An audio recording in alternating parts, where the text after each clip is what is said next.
you? Right. So today is 27th August and we are going to discuss editorial analysis. This will immensely help you in not only prelims, GS mains, but also for your sociology optional. So let's get started. अब news क्या है देखो, parliamentary standing committee जो health and family welfare की है, उसने अपने 176 report में क्या बोला है कि there is very much issue between private sector and public sector hospitals, right, ये उनका कहना है।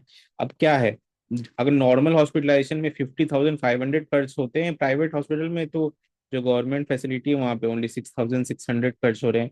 अगर नॉर्मल फैसिलिटी प्राइवेट में चाइल्ड बर्थ की बात की जाए तो 37,000 खर्च हो रहे हैं, और गवर्नमेंट फैसिलिटी में ओनली 2,300 खर्च हो रहे हैं। तो देखो बहुत ज्यादा चेंजेस हैं।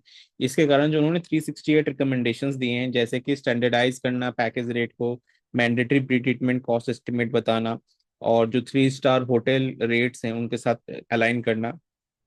देखो अब जो कॉरपोरेट हॉस्पिटल है वो अर्न कर रहे हैं मेडिकल टूरिज्म से, फॉरेन पेशेंट से, हाई नेटवर्थ इंडिविजुअल से, उनको क्रॉस सब्सिडाइज करने की बात करिए कि क्रॉस सब्सिडाइज करो और चीपर रेट पे प्रोवाइड करो फॉर पुअर पीपल। फिर उसके बाद एक स्ट्रॉन्ग केस क्या आता है इन्वेस्टमेंट के लिए। देखो हॉस्पिटल को क्या चाहिए होता है, कैपिटल, राइट, कैपिटल चाहिए होगा। कैपिटल चाहिए होगा, लैंड चाहिए होगा, इक्विपमेंट चाहिए होगा, ठीक है। फिर उसके बाद यूनिट्स चाहिए होगा, डिजिटल सिस्टम, लैब्स, तो इसके लिए बहुत पैसा चाहिए। और जो फॉरेन इन्वेस्टर्स हैं, जैसे एफडीआई की बात करो, तो वो क्या करते हैं, दे ब्रिंग कैपिटल, वो कैपिटल लाते हैं। तो ये कैपिटल लाते हैं तो इनका क्या होता है, इनका एक खुद का प्रॉफिट मोटिव होता है, राइट। प्रॉफिट मोटिव होता है, वो चाहते हैं मैक्सिमम रिटर्न मिले उनको, और यहीं से सारी प्रॉब्लम जो है वो स्टार्ट हो जाती हैं। अब यहाँ पे जो ये कैपिटल लाते हैं, मैनेजरियल कैपेसिटी, टेक्नोलॉजी और एक्सपेंशन प्लान, ये इंपॉर्टेंट है।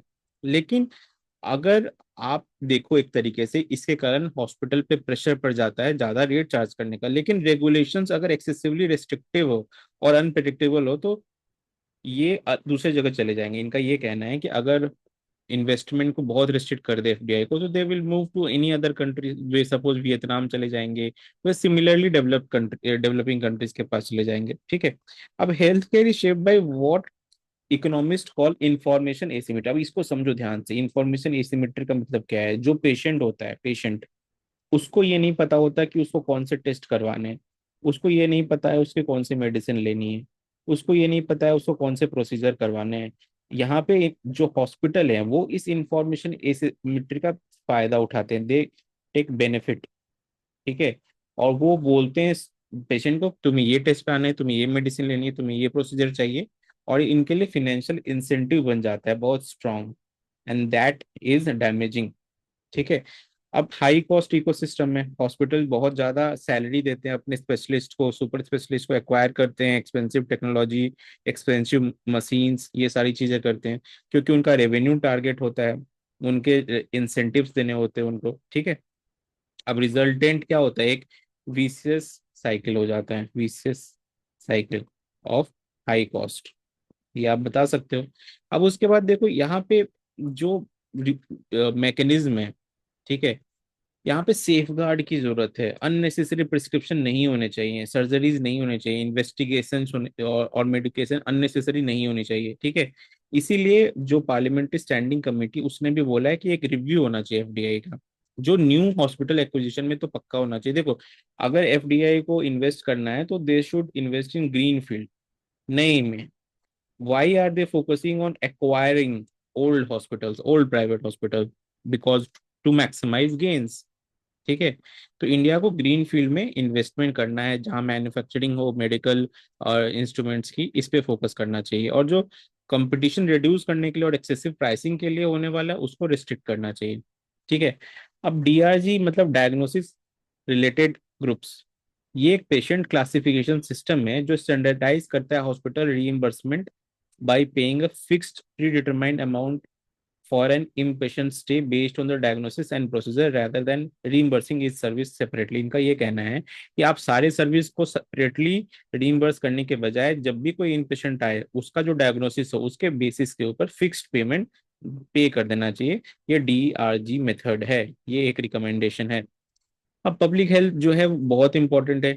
ठीक है, India can not regulate its way out of weak public health if government hospital remain over crowded. जब तक गवर्नमेंट हॉस्पिटल ओवर क्राउडेड है, इंडिया जो है अपने आप को इससे मूव आउट नहीं कर सकता है। ठीक है, ओईसीडी कंट्रीज ने क्या शो किया है कि अगर रेगुलेशन इफेक्टिव हो तो स्ट्रॉन्ग पब्लिक हेल्थ केयर जो है वो प्रोवाइड कर सकता है क्रेडिबल ऑल्टरनेटिव। अगर आप स्ट्रॉन्ग पब्लिक हेल्थ केयर को क्रिएट कर दो तो ये प्राइवेट हेल्थ केयर सिस्टम भी चेक में आ जाएगा। अब क्या होना चाहिए प्राइवेट हॉस्पिटल के लिए? क्लिनिकल ऑडिट होना चाहिए, एविडेंस बेस्ड ट्रीटमेंट प्रोटोकॉल्स होना चाहिए, ट्रांसपेरेंट बिलिंग सिस्टम होना चाहिए। ठीक है, clinical audit, evidence based treatment protocol और ट्रांसपेरेंट बिलिंग, जिससे कि सेफ गार्ड किया जा सके इनोसेंट पेशेंट्स को। ठीक है, अब इंडिया के हेल्थ केयर का ट्रू मेजर इस चीज से नहीं लगा सकते कि how much money flows into hospital, ये नहीं है। या फिर एनुअल ग्रोथ रेट क्या है हॉस्पिटल का, ये मेजर नहीं है हॉस्पिटल का। ये मेडिकल टूरिज्म कितना हो रहा है, but whether Indian citizen can enter them with confidence that they will receive what they need, no more knowledge. बल्कि ट्रस्ट, ये बोल रहा है ट्रस्ट। क्या एक इंडियन सिटीजन ट्रस्ट कर सकता है हॉस्पिटल में जाकर कि जो उसकी रिक्वायरमेंट है वही चीजें उसको मिल रही हैं, उसके अलावा और कोई चीज नहीं मिल रही है? क्या ये हो सकता है? ये जो है इस क्वेश्चन पे इस एडिटोरियल ने एंड किया है। So moving to the next editorial, making India food system climate proof can not wait. अब देखो, जो हमारा फूड सिस्टम है that is very crucial. Why? Because we have 1.5 billion population and we have to feed everyone. ठीक है, अब जो हमारा सिस्टम है NFSA, वो 800 मिलियन पीपल को लीगल एंटाइटलमेंट देता है, यानी राइट्स देता है फॉर सब्सिडाइज फूड ग्रेन्स। ठीक है, अब जो हमारा लेटेस्ट 24-25 का डेटा है उसमें ये बोला गया कि 300 मिलियन टन से ऊपर प्रोडक्शन हुआ है फूड ग्रेन का, जो कि रिकॉर्ड है राइस एंड व्हीट की बात की जा रही है। ठीक है, अब जो हमारा क्लाइमेट चेंज हो रहा है वो क्या कर रहा है?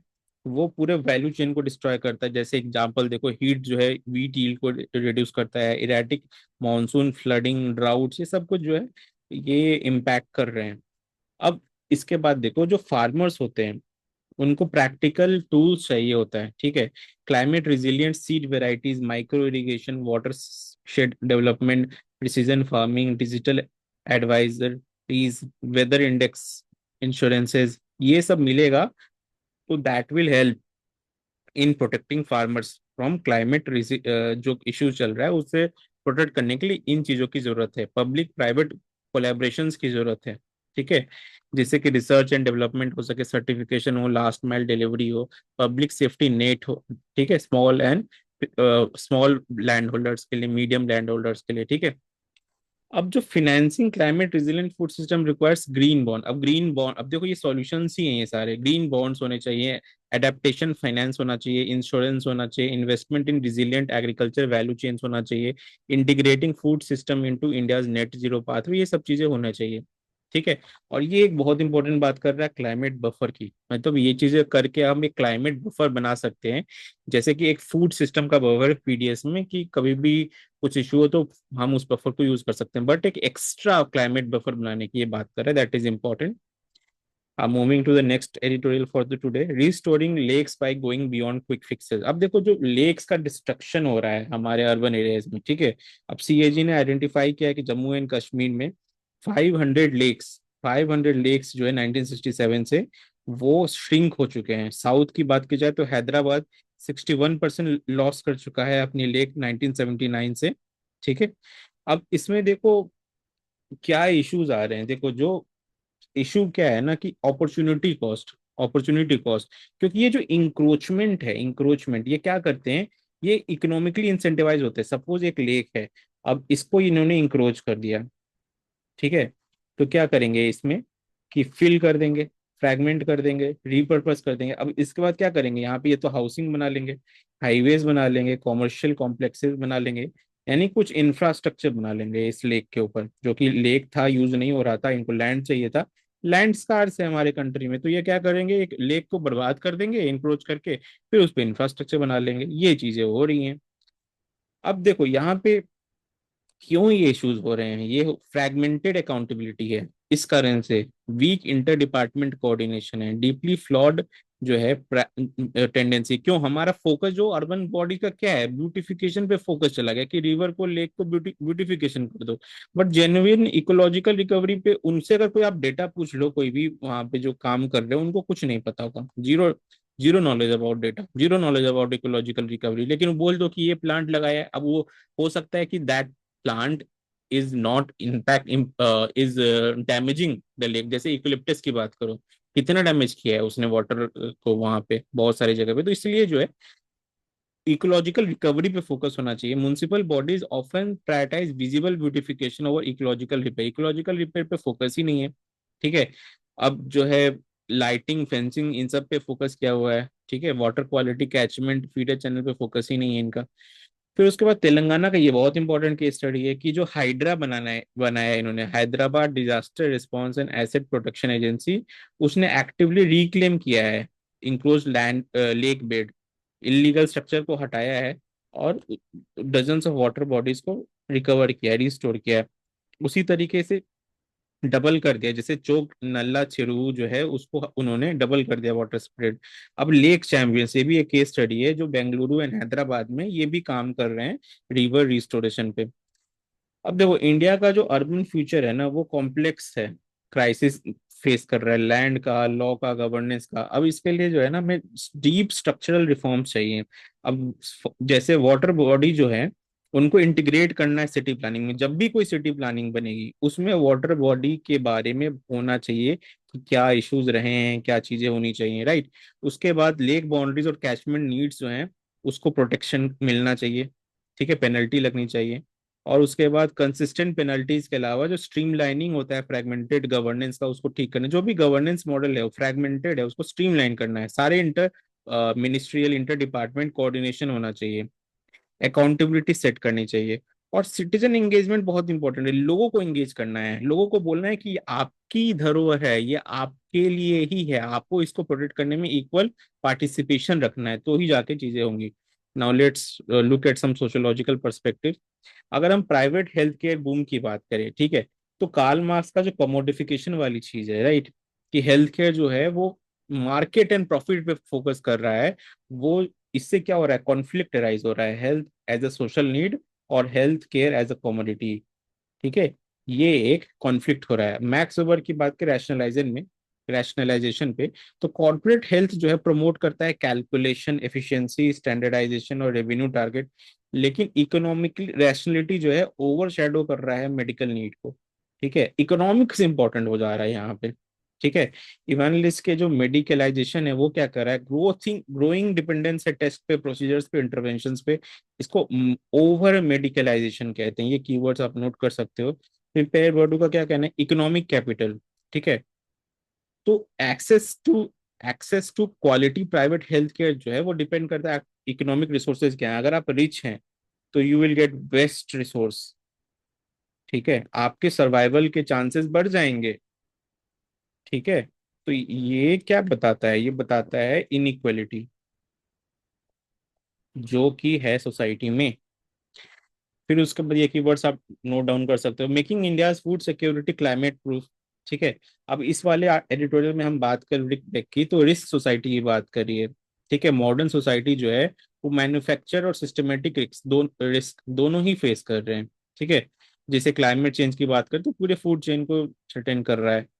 फिर कार्ल यानी का क्या कहना है, embeddedness, agriculture can not be viewed merely as an economic activity. ठीक है, एग्रीकल्चर जो है सिर्फ इकोनॉमिक एक्टिविटी के तौर पे नहीं देख सकते हैं, बिकॉज फूड प्रोडक्शन जो है इम्बेडेड है सोसाइटी में। ये मेन कंसर्न है, फूड जो प्रोडक्शन है इम्बेडेड है, सोसाइटी का पार्ट है वो। ठीक है, एलिनोर ऑस्ट्रॉम कॉमन गवर्नेंस की बात की जो, ठीक है, तो कलेक्टिव मैनेजमेंट की बात की, कलेक्टिव मैनेजमेंट वाली चीज है। इकोलॉजिकल मॉडर्नाइजेशन की बात जो है, जोसेफ हुबर कहते हैं कि environmental challenges can be address through technological institutional innovation. इनका ये कहना है कि जो भी इन्वायरमेंटल चैलेंजेस हैं उसको हम टेक्नोलॉजी और इंस्टीट्यूशनल इनोवेशन। अब इसमें आप देखो, जो फोर्थ इंडस्ट्रियल रिवॉल्यूशन है, जो गवर्नमेंट का फोकस डिजिटल मिशंस पे है। ठीक है, इससे हम चैलेंजेस को ओवरकम कर सकते हैं। क्लाइमेट रेजिलिएंट सीड्स हो गया, माइक्रो इरिगेशन।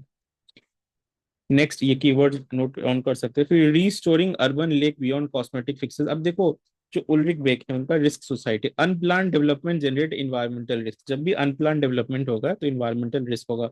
अब जैसे आप प्लान कोई सिटी बनाते हो तो क्या होता है, उनको पता होता है कि कहाँ पे वाटर जनरेशन है, कहाँ पे वाटर डिस्चार्ज है, किस तरीके से सीवरेज सिस्टम चल रहा है, किस तरीके से ट्रांसपोर्ट सिस्टम चल रहा है। ठीक है।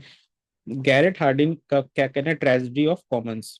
ठीक है, ये ट्रेजेडी ऑफ कॉमन्स की बात करते हैं। फिर उसके बाद एलिनोर ऑस्ट्रॉम जो है collective action, Karl Polanyi fictitious commodities. ठीक है, land and natural resources are increasingly treated as market commodity. ठीक है, इनका ये कहना है कि जिस तरह से लैंड एंड नेचुरल इकोसिस्टम में वो मार्केट कमोडिटी की तरह यूज कर रहे हैं, बट इसको क्या करना चाहिए, आप देखोगे तो इसको जो है सोसाइटी के पार्ट के तौर पे यूज करना चाहिए, रादर देन सिर्फ मार्केट कमोडिटी। बैलेंस होना चाहिए। हमारे बुक चिन का क्या कहना है, social ecology, ecological problems are link to social structure and system of governance. ठीक है, तो इन्वायरमेंटल रिस्टोरेशन जो है वो किस चीज का रिक्वायर्ड, वो बोलता है कि इंस्टीट्यूशन और पावर रिलेशन में जब तक चेंजेस नहीं होंगे ना, तब तक टेक्नोलॉजी सॉल्यूशन, जैसे ऊपर में हमने क्या देखा था कि टेक्नोलॉजी सॉल्यूशन की बात की थी यहाँ पर, ठीक है, जोसेफ हुबर ने।